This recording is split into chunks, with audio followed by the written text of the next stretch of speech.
জানেন সায়নী ঘোষের শিক্ষাগত যোগ্যতা কত? মাধ্যমিক থেকে উচ্চ মাধ্যমিক পড়েছেন সরকারি স্কুলে, হাতে খড়ি উচ্চ শিক্ষাতেও। ঠিক কতদূর পড়াশোনা করেছেন? ঝুলিতে কি আছে বড় বড় ডিগ্রি, নাকি আছে অন্য কিছু?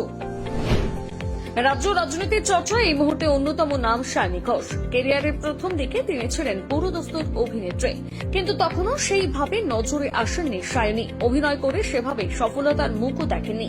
হাতে গোনা মাত্র কয়েকটা সিনেমা করেছেন তিনি, তাও আবার বেশিরভাগই ফ্লপ। কিন্তু রাজনীতিতে জড়ানোর পরেই সায়নী ঘোষকে চিনতে শুরু করে মানুষ। অভিনয়ের ডাহা ফেল মারলেও রাজনীতির ময়দানে তিনি একেবারে দাপুট নেত্রী। মাঠে ময়দানে রোদ বৃষ্টিতে রাজনীতির আঙিনায় তার চোখা চোখা ভাষণ নিশ্চয়ই শুনেছেন। কখনো বিরোধীরা কটাক্ষ করে মানুষের নজর কেড়েছেন, তো কখনো আবার বিতর্কিত পোস্ট করে। যে কনফিডেন্স লেভেলে তাকে কথা বলতে দেখা যায়, বড় বড় নেতারাও তার কাছে ফেল। বর্তমানে ইডির নজরে সায়নী। এরই মধ্যে ইডির কাছে 11 ঘন্টার জবাবদিহি দিয়েছেন তিনি। অবশ্য দ্বিতীয়বার আরও একবার ডেকে পাঠানো হয় তাকে, কিন্তু সেই ডাকে সাড়া দেননি তিনি, বরং আত্মবিশ্বাসের সঙ্গে বলেছেন ভোট পর্ব মিটলে ইডির কাছে যাবেন। ভোটের পর ইডি যেখানে যতবার ডাকবেন তিনি ছুটে যাবেন। ইডির জালে ফেসেও সেভাবে নিজের স্মার্টনেস দেখাচ্ছেন। এতে করে সায়নীর বুদ্ধিমত্তা ও শিক্ষাগত যোগ্যতা নিয়ে কথা উঠতে শুরু করেছে। এবারে জানিয়ে দিই সায়নীর শিক্ষাগত যোগ্যতা।